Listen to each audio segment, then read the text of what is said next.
गुजरात के गवर्नर आचार्य देवव्रत जी, भारत के रक्षा मंत्री श्रीमान राजनाथ सिंह जी,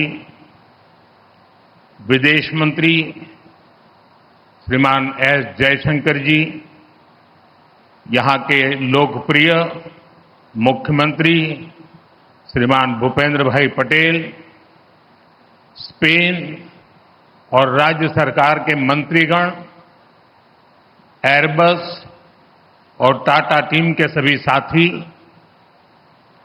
देवी और सज्जनों, नमस्कार। बुएनोस दियास।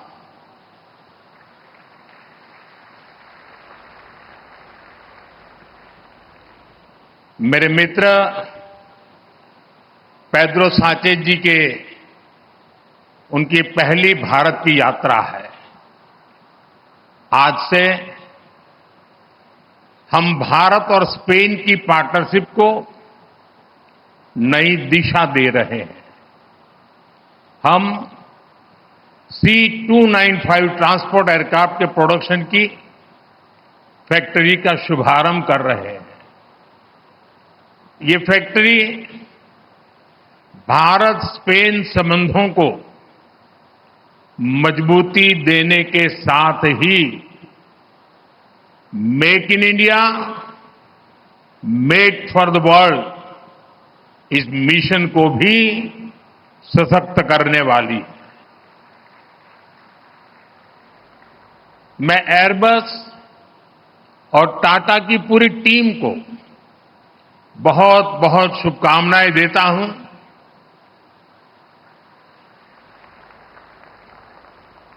कुछ समय पहले ही हमने देश के महान सपूत रतन टाटा जी को खोया है।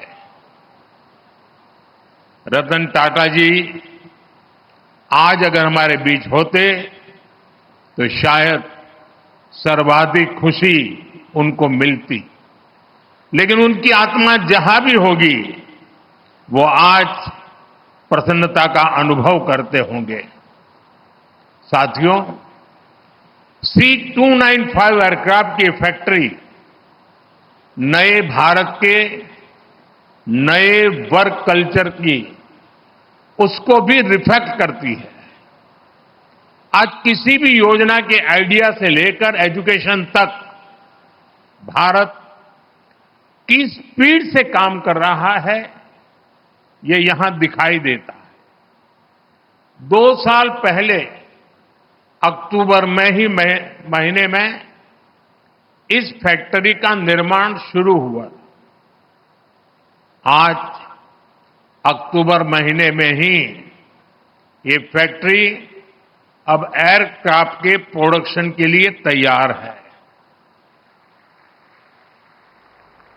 मेरा हमेशा से ये फोकस रहा है कि प्लानिंग और एग्जीक्यूशन में अनावश्यक देरी न हो।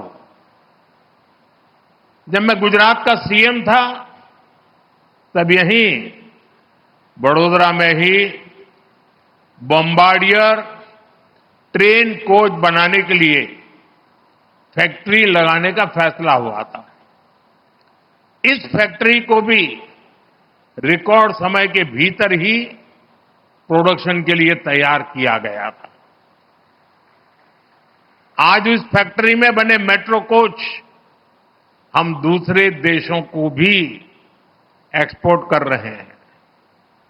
मुझे पूरा विश्वास है कि भविष्य में इस एयरक्राफ्ट फैक्ट्री में बने विमान दूसरे देशों को भी एक्सपोर्ट किए जाएंगे। फ्रेंड्स, प्रसिद्ध स्पेनिश कवि अंतोनियो मचादो ने लिखा था, traveller there is no path, the path is made by walking. इसका भाव यही है कि लक्ष्य तक पहुंचने के लिए जैसे ही हम पहला कदम उठाते हैं रास्ते अपने आप बनते चले जाते हैं। आज आप देखिए, भारत में डिफेंस मैन्युफैक्चरिंग इकोसिस्टम नई ऊंचाइयां छू रहा है। 10 साल पहले अगर हमने ठोस कदम नहीं उठाए होते तो आज इस मंजिल पर पहुंचना असंभव ही था। तब तो कोई ये कल्पना भी नहीं कर पाता था कि भारत में इतने बड़े पैमाने पर डिफेंस मैन्युफैक्चरिंग हो सकती है। उस समय की प्रायोरिटी और पहचान दोनों इंपोर्ट की ही थी, लेकिन हमने नए रास्ते पर चलना तय किया, अपने लिए नए लक्ष्य तय किए और आज इसका नतीजा हम सबके आंखों के सामने है। साथियों, किसी भी पॉसिबिलिटी को प्रॉस्पेरिटी में बदलने के लिए राइट प्लान और राइट पार्टनरशिप जरूरी है। भारत का डिफेंस सेक्टर का कायाकल्प राइट प्लान और राइट पार्टनरशिप का उदाहरण है। बीते दशक में देश ने ऐसे अनेक फैसले लिए जिससे भारत में एक वाइब्रेंट डिफेंस इंडस्ट्री का विकास हुआ। हमने डिफेंस मैन्युफैक्चरिंग में प्राइवेट सेक्टर की भागीदारी को विस्तार दिया, पब्लिक सेक्टर को एफिशिएंट बनाया, ऑर्डिनेंस फैक्ट्रीज को 7 बड़ी कंपनियों में बदला, डीआरडीओ और एचएएल को सशक्त किया, यूपी और तमिलनाडु में 2 बड़े डिफेंस कॉरिडोर बनाए। ऐसे अनेक निर्णयों ने डिफेंस सेक्टर को नई ऊर्जा से भर दिया। आईडेक्स यानी इनोवेशन फॉर डिफेंस एक्सीलेंस जैसी स्कीमों ने स्टार्टअप्स को गति दी। बीते 5-6 सालों में ही भारत में करीब 1000 नए डिफेंस स्टार्टअप्स बने हैं। बीते 10 वर्षों में भारत का डिफेंस एक्सपोर्ट 30 गुना बढ़ा है। आज हम दुनिया के 100 से अधिक देशों को डिफेंस इक्विपमेंट एक्सपोर्ट कर रहे हैं। साथियों, आज हम भारत में स्किल्स और जॉब क्रिएशन पर बहुत अधिक फोकस कर रहे हैं। एयरबस और टाटा की इस फैक्ट्री से भी भारत में हजारों रोजगार का निर्माण होगा। इस प्रोजेक्ट के कारण एयरक्राफ्ट के 18,000 पार्ट्स की इंडिजीनियस मैन्युफैक्चरिंग होने जा रही है। देश के किसी हिस्से से एक पार्ट मैन्युफैक्चर होगा तो देश के किसी दूसरे हिस्से में दूसरा पार्ट मैन्युफैक्चर होगा। और ये पार्ट बनाएगा कौन? हमारे माइक्रो और स्मॉल इंडस्ट्रीज ये काम करने वाले हैं। हमारे एमएसएमईज इस काम का नेतृत्व करेंगे। हम आज भी दुनिया की बड़ी एयरक्राफ्ट कंपनियों के लिए पार्ट्स के बड़े सप्लायर में से एक है। इस नई एयरक्राफ्ट फैक्ट्री से भारत में नई स्किल्स को, नए उद्योगों को बहुत बल मिलेगा। साथियों, आज के इस कार्यक्रम को मैं ट्रांसपोर्ट एयरक्राफ्ट की मैन्युफैक्चरिंग से आगे बढ़कर के देख रहा हूं। आप सभी ने पिछले 1 दशक में भारत के एविएशन सेक्टर की अनप्रेसिडेंटेड ग्रोथ और ट्रांसफॉर्मेशन को देखा है। हम देश के सैकड़ों छोटे शहरों तक एयर कनेक्टिविटी पहुंचा रहे हैं। हम पहले से ही भारत को एविएशन और एमआरओ डोमेन का हब बनाने के लिए काम कर रहे हैं। ये इकोसिस्टम भविष्य में made in India civil aircraft का रास्ता भी बनाएगा। आप जानते हैं कि अलग अलग भारतीय एयरलाइंस ने 1200 नए एयरक्राफ्ट खरीदने का ऑर्डर किया है दुनिया को। अब शायद दुनिया की कंपनी किसी और देश का ऑर्डर ही नहीं ले पाएगी। यानी भविष्य में भारत और दुनिया की जरूरतों को पूरा करने के लिए सिविल एयरक्राफ्ट की डिजाइन से लेकर मैन्युफैक्चरिंग तक इस फैक्ट्री की बड़ी भूमिका होने वाली है। साथियों, भारत के इन प्रयासों में बड़ौदा शहर एक कैटलिस्ट की तरह काम करेगा। ये शहर पहले से ही एमएसएमईज का स्ट्रांग सेंटर है। यहां हमारी गतिशक्ति यूनिवर्सिटी भी है। ये यूनिवर्सिटी हमारे अलग अलग सेक्टर के लिए प्रोफेशनल तैयार कर रही है। बड़ौदा में pharma sector, engineering and heavy machinery, chemicals and pharmaceuticals, power and energy equipment, ऐसे अनेक सेक्टर से जुड़ी अनेकों कंपनियां बड़ौदा में है।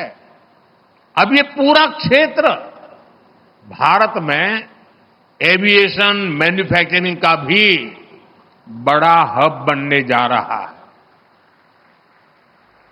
और इसके लिए मैं आज गुजरात सरकार को, यहां के मुख्यमंत्री श्रीमान भूपेंद्र भाई को और उनकी पूरी टीम को उनकी आधुनिक औद्योगिक नीतियों के लिए, निर्णयों के लिए बहुत बहुत बधाई देता हूं, उनकी सराहना करता हूं। साथियों, बड़ौदा में एक और खास बात है। ये भारत का एक महत्वपूर्ण कल्चरल सिटी भी है। ये हमारी सांस्कृतिक नगरी है। इसलिए आज स्पेन के आप सभी साथियों का यहां वेलकम करने में मुझे विशेष खुशी हुई है। भारत और स्पेन के बीच कल्चरल कनेक्ट का अपना महत्व है। मुझे याद है, फादर कार्लोस वेले स्पेन से आकर यहीं गुजरात में बस गए थे। उन्होंने अपने जीवन के 50 वर्ष यहीं बिताए। अपने विचारों और लेखन से हमारी संस्कृति को समृद्ध किया। मुझे उनको कई बार मिलने का सौभाग्य भी मिला। उनके महान योगदान के लिए हमने उनको पद्मश्री से सम्मानित भी किया। अब मैं इतना कह रहा हूं, तब तक किसी के गले नहीं उतरेगा, लेकिन हम लोग गुजरात में उनको फादर वालेस कहते थे और वो गुजराती में लिखते थे। अनेक गुजराती साहित्य की उनकी किताबें समृद्ध हमारा सांस्कृतिक विरासत है। साथियों, मैंने सुना है कि स्पेन में भी योगा बहुत पॉपुलर है। स्पेन के फुटबॉल को भी भारत में बहुत पसंद किया जाता है। अभी कल जो रियल मैड्रिड और बार्सिलोना के बीच मैच हुआ, उसकी चर्चा भारत में भी हुई। बार्सिलोना की शानदार जीत यहां भी डिस्कशन का विषय रही। और मैं आपको गारंटी के साथ कह सकता हूं कि दोनों क्लब्स के फैंस में भारत में उतनी ही नोकझोंक भी हुई जितनी स्पेन में होती है। साथियों, फूड, फिल्म्स और फुटबॉल सभी में हमारे रिश्ते strong people to people connect से जुड़े हैं। मुझे खुशी है कि भारत और स्पेन ने साल 2026 को India Spain year of culture, tourism and AI के रूप में मनाने का निश्चय किया है। साथियों, भारत और स्पेन की पार्टनरशिप एक ऐसे प्रिज्म की तरह है जो बहुआयामी है, वाइब्रेंट है और एवर इवॉल्विंग है। मुझे विश्वास है कि आज का यह इवेंट भारत और स्पेन के बीच ज्वाइंट कोलैबोरेशन वाले अनेक नए प्रोजेक्ट्स को प्रेरित करेगा। मैं स्पेनिश इंडस्ट्री और इनोवेटर्स को भी आमंत्रित करूंगा कि वो भारत आए और हमारी विकास यात्रा में हमारे साथी बने। एक बार फिर एयरबस और टाटा की टीम को इस